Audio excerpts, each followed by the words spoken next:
The sky turned red when the warship came, saw it from the nursery window. The ship was huge and black, shaped like a dragon with wings made of metal. Fire came from its engines as it dropped through the clouds. The alarms started screaming across the whole colony. Haven 7 was a small farming world. Only 300 humans lived here. They grew food and raised animals.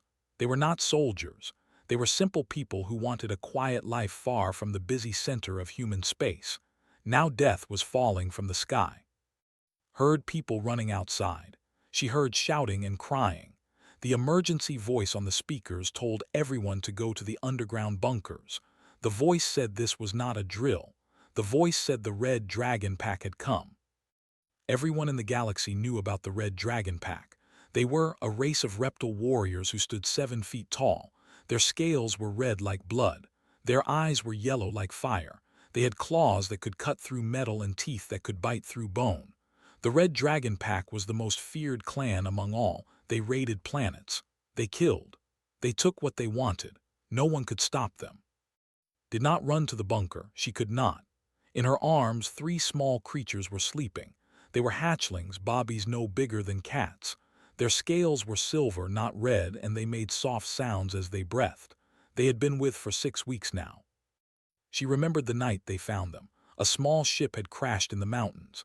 The colonists went to look. They found 2 dead in the wreckage, a male and female. They also found 3 eggs that had just hatched. The bobbies were crying and cold and hungry. Most of the colonists wanted to leave them. They said the bobbies would grow up to be killers like their parents. They said it was not their problem. But could not leave them. She had been a military medic before she came to Haven 7. She had seen too much death. She was tired of death. When she looked at those tiny creatures crying in the cold, she did not see monsters. She saw bobbies who needed help. So she took them. She learned everything she could about bobbies. The colony scientists helped her. They made special food. They built warm beds. They learned that hatchlings needed to hear heartbeats to feel safe, so held them against her chest every night. Slowly, they stopped crying. They started to eat. They started to grow. They started to trust her. Now they slept against her chest, warm and peaceful, while a warship landed outside. Walked to the porch of the nursery building. She sat down on the old wooden chair there. She did not hide. She did not run. She just sat and held the bobbies and waited.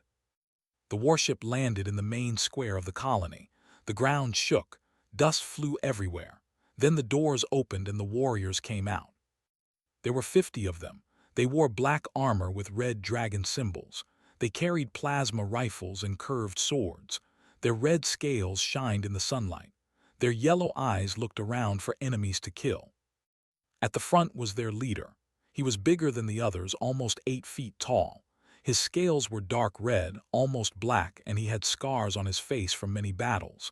This was commander of the Red Dragon Pack. He had killed hundreds of enemies. He had burned dozens of worlds. He was afraid of nothing. Looked around the empty colony.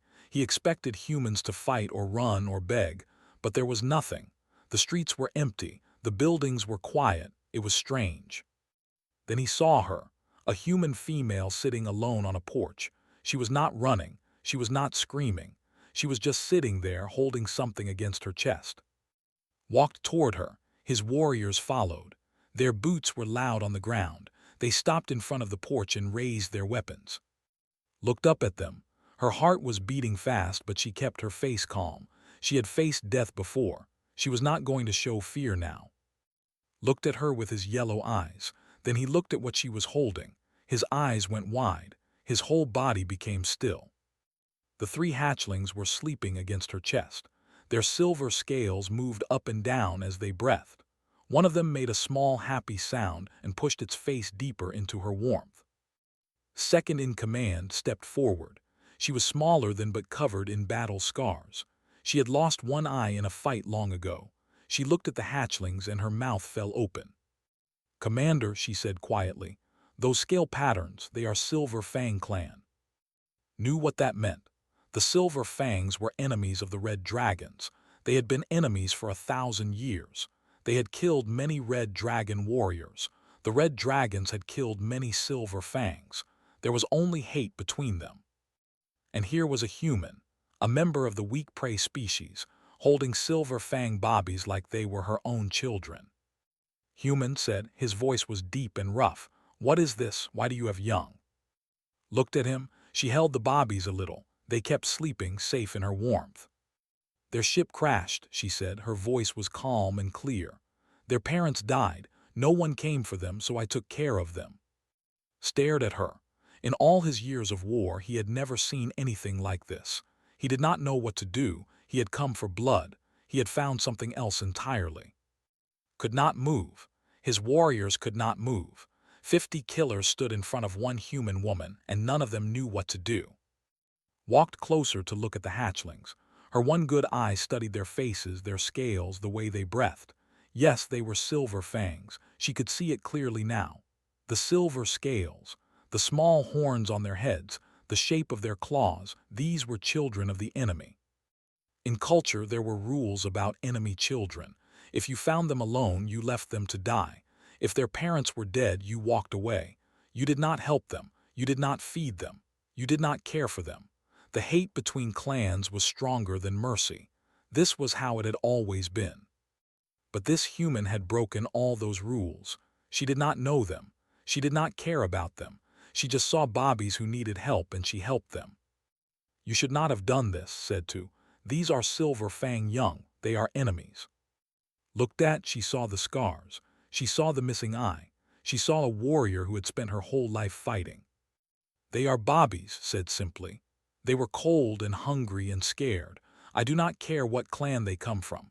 They needed someone, so I became that someone. One of the young warriors stepped forward. He was angry. He had come here for glory, for battle, for blood, not for this strange situation that confused everyone. Commander said loudly, we should complete our mission, kill this human and take the crystals we came for. What does it matter if she has some hatchlings? They are enemy young anyway. We should kill them too. He raised his plasma rifle and pointed it at. His finger moved to the trigger. At that moment, one of the hatchlings woke up. It was the smallest one, a female that had named, which meant star, opened her tiny yellow eyes and saw the big scary warriors with their weapons. She made a frightened sound and pushed herself deeper into his chest, hiding her face against the human's heart. His finger stopped on the trigger. He stared at the tiny creature hiding against the human.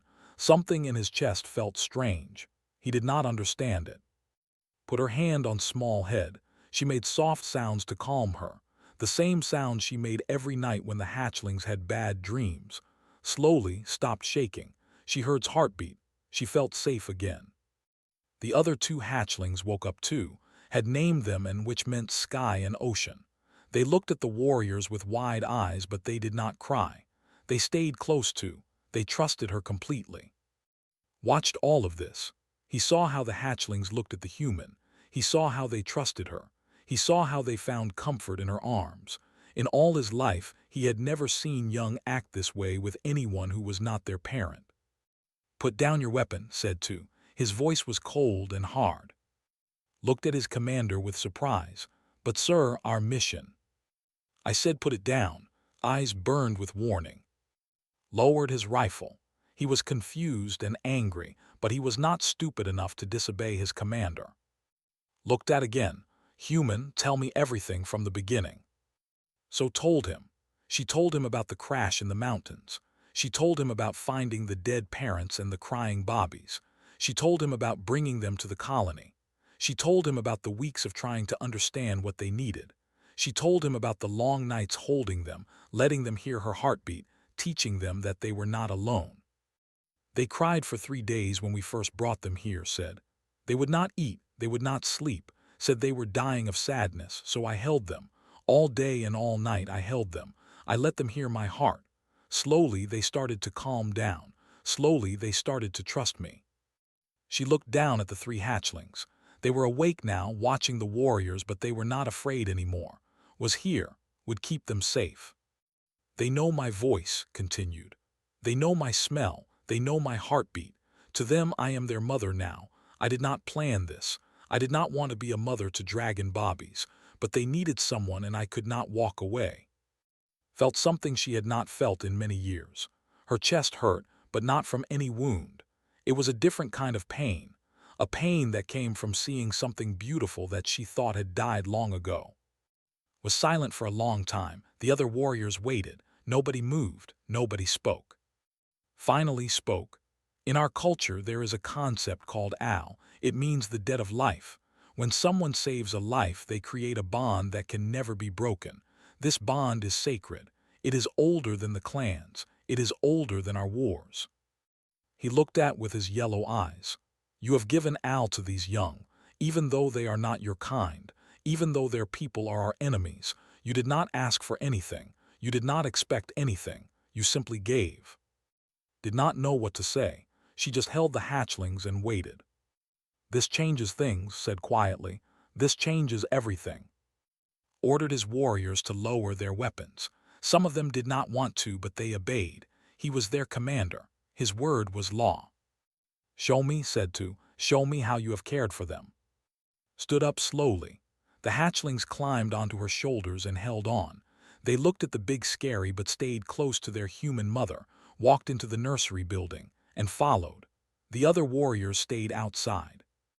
Inside the nursery stopped and stared. The room looked like a nesting chamber. How was this possible? Humans knew nothing about culture. They were prey species, weak and soft, living in their small worlds far from the great empires. Yet this room was almost perfect. Heat lamps hung from the ceiling, giving warm light like the volcanic caves where mothers raised their young. The beds were arranged in a spiral pattern, the ancient way that meant safety and family. The walls were painted in dark reds and oranges, colors that eyes found calming. How did you know to do this? Asked. Her voice was full of wonder. Pointed to a man working at a computer in the corner. This was the colony scientist. He was a small man with glasses and messy hair. He looked very scared of the warriors. Helped me, said. He found old files about your people in the Galactic database. Most of the information was missing or wrong, but he found enough. He worked every day, trying to understand what the bobbies needed. Stood up nervously. I am not an expert on your species, he said, his voice shaking. The databases had very little, but I found some old scientific papers, some pictures from a research station that studied biology decades ago. I put together what I could. Walked around the room. He looked at everything. The food containers were filled with a thick paste that smelled right. The temperature was correct. Even the sounds playing softly from a machine were close to the songs mothers sang to their young. This paste, said, pointing to the food. How did you make it? It took many tries, explained. The bobbies would not eat anything at first, analyzed their biology and figured out what nutrients they needed. We mixed proteins from our farm animals with minerals from the local rocks. It is not perfect, but they eat it. They are growing strong. Picked up one of the food containers. He smelled it.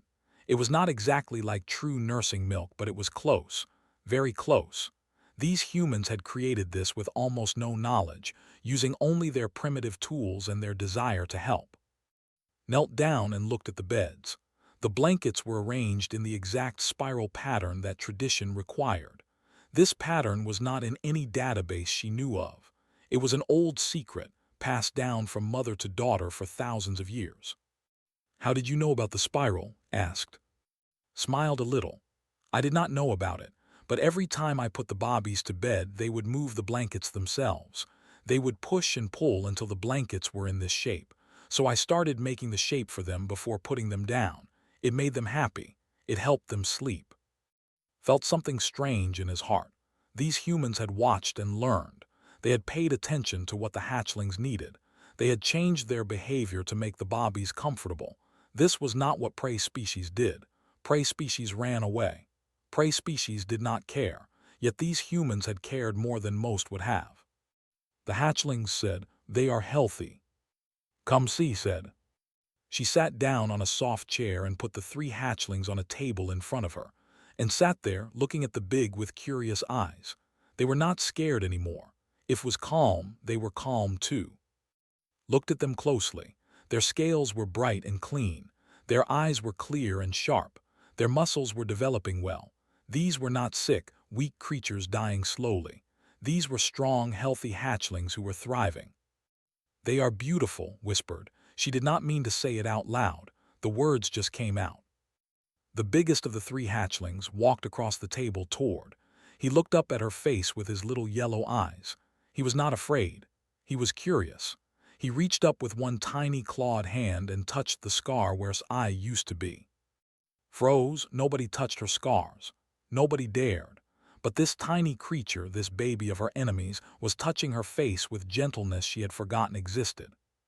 Made a soft sound, a sad sound, like he understood that it had been hurt, like he was sorry. Tears came to Sai. One tear fell down her face. She could not remember the last time she had cried. Maybe she had never cried at all. Watched quietly. She had seen the hatchlings do this before. They could feel the emotions of others. When was sad about missing his family, they would climb onto his lap and make soft sounds until he felt better. When was tired and stressed, they would press their warm bodies against her and purr like cats. They have good hearts, said softly. Whatever their species, whatever their clan, they have good hearts. They just needed someone to show them love. Watched his fierce warrior crying over a silver fang baby. He watched the hatchlings sitting calmly with humans they clearly loved. He thought about the thousands of years of war between the clans. He thought about all the blood and hate and death. And he wondered if any of it had ever meant anything at all. Word spread quickly among the red dragon warriors outside. They heard about what their commander had found. Some of them laughed and said it was stupid. Others were silent and confused. A few old warriors who remembered the ancient ways looked at each other with knowing eyes. Was one of those old warriors. She was the spiritual guide of the pack, a priestess who kept the old knowledge alive. She was almost 200 years old, her scales faded to a pale red, her body bent with age. But her mind was sharp and her spirit was strong. She walked into the nursery without asking permission. She wanted to see these hatchlings for herself. She wanted to see the human who had cared for them. When saw sitting with the three hatchlings, she stopped. She closed her eyes. She listened with more than her ears. She felt with more than her body. The old ways taught her how to sense things that others could not. Ran, she whispered. Turned to look at her. What did you say? Ran, repeated. She walked closer to the hatchlings, her old bones creaking. Touched by mercy. It is an old word, older than the clans, older than the wars. I thought I would never hear it used in truth. She knelt in front of the hatchlings and looked at her with wide eyes. They could feel something different about this old female, something calm and deep like the ocean. Reached out and touched each of their heads gently. She spoke words in the old language that even did not understand. The hatchlings closed their eyes and leaned into her touch. They felt safe. They felt blessed. In the time before the clans, said, before we learned to hate each other, there was only one law, the law of the young. It said that all hatchlings were sacred. It said that anyone who cared for the young, regardless of blood or clan, earned the highest honor. She turned to look at. Her old yellow eyes were wet with tears. You have done what we forgot how to do, said. You have loved without asking who deserves love. You have given without counting the cost. The ancestors smile upon you, human. You are Ran. You are blessed. Outside was packing back and forth. He was angry and confused. He had joined the Red Dragon pack to become a great warrior. He wanted glory. He wanted enemies to fear his name. He did not want to stand around watching his commander talk to some human woman about bobbies. This is wrong, he said to the warriors near him. We came to raid this colony. We came for the Helios crystals. Are we really going to leave because of some enemy hatchlings? An older warrior named looked at him with tired eyes, had been fighting for 50 years. He had killed more enemies than he could count, but he had also seen things that changed him. Boy said, you are young and stupid. That is not your fault, but let me tell you something. He pointed at the nursery building. In there is something more powerful than any weapon, something we have forgotten. When I was young like you, I found enemy hatchlings after a battle. I left them to die because that was our way. They cried all night. I heard them even after I left. I still hear them sometimes in my dreams. His voice became heavy with old pain. I have killed many enemies in battle. That is war. That is honor. But leaving those bobbies to die, that was something else. That was a stain on my spirit that will never wash away. Did not know what to say. He had never heard talk like this. This human, continued, did what I was too much of a coward to do. She looked at enemy young and saw only children who needed help. She is braver than any warrior I have ever known. Inside the nursery was facing his own battle. Not a battle with weapons, but a battle with his own heart. He had built his whole life on the old ways. Kill the enemy. Take what you want. Show no mercy. These were the rules that had made him commander of the Red Dragon Pack. These were the rules that kept him alive in a galaxy full of danger. But now those rules felt empty. They felt small. This human woman with her strange, soft body and her gentle voice had shown him something bigger, something he had forgotten long ago. "What will you do?" asked him quietly. She was still holding who had fallen asleep in her arms. Looked at his warrior. Was one of the fiercest fighters he had ever known. She had killed hundreds of enemies. She had lost an eye and kept fighting. But now she was holding an enemy baby like it was the most precious thing in the world. "I do not know," admitted. "If we complete our mission, we damn ourselves. Has spoken. The old laws are clear, but if we leave with nothing, I will look weak. Other clans will attack us. My own warriors may lose faith." Listen to this. She understood the problem, was trapped between two paths, both leading to pain. She stood up and walked toward him. The hatchlings followed her, climbing onto her shoulders and arms. She stopped in front of the huge commander and looked up at him. "May I ask you something?" she said. Nodded. "What happens to them now?" asked. "To end and. If you take them, what will their lives be? Will anyone love them?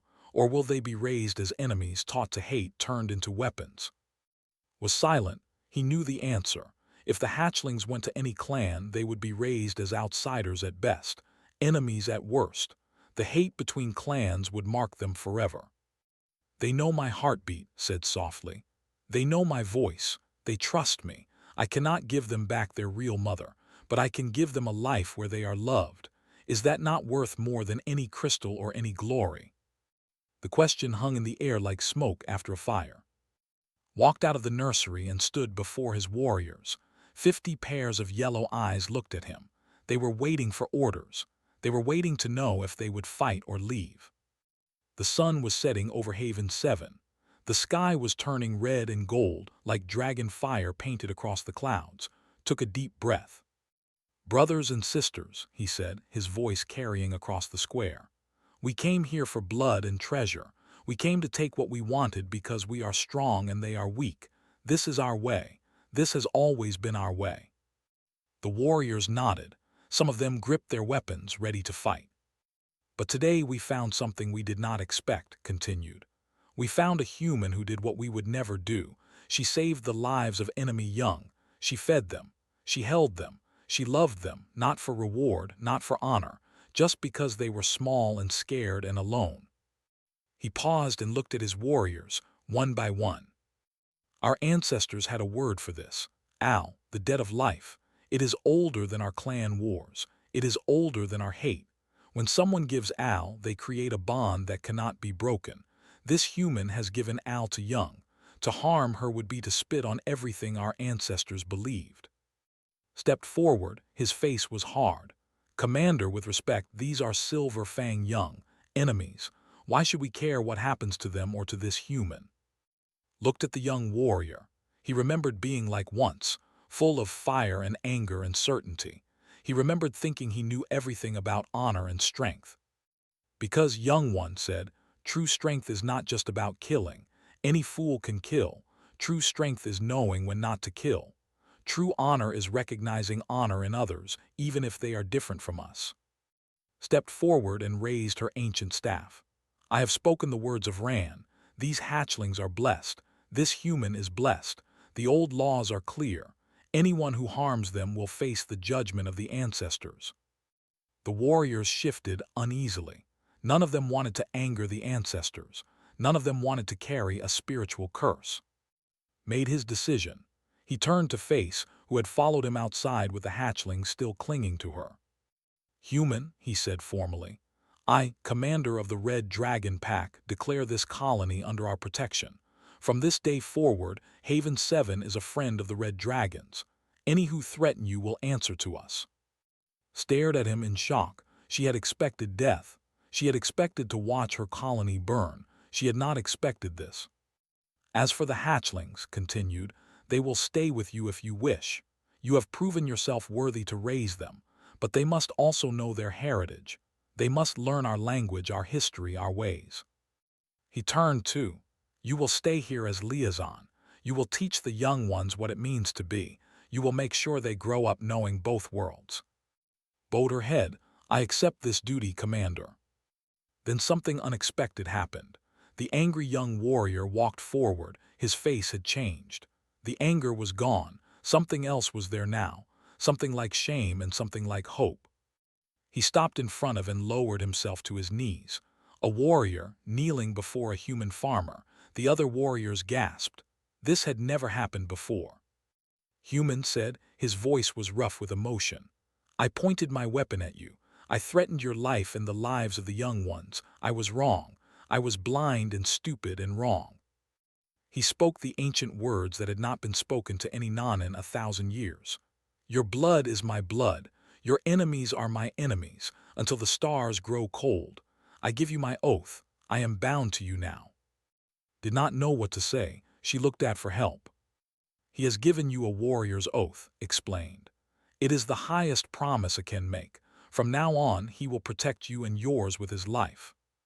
The hatchlings climbed down from his shoulders. They walked over to who was still kneeling. The smallest one touched his face with her tiny clawed hand and stood beside their sister, looking at the warrior with curious eyes. Then they did something that made everyone stop breathing. They made a sound, a soft, musical sound that called the song of acceptance. It was a sound that hatchlings only made for family. His eyes filled with tears. These bobbies, these enemy children he had wanted to kill, were accepting him as family. The sun finished setting.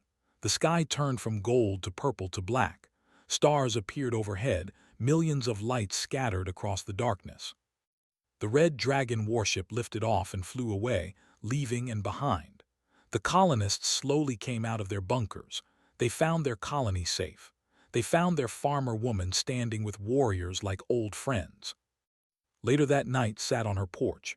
The 3 hatchlings were asleep against her chest again, warm and safe and loved. Sat nearby, her face soft in the starlight.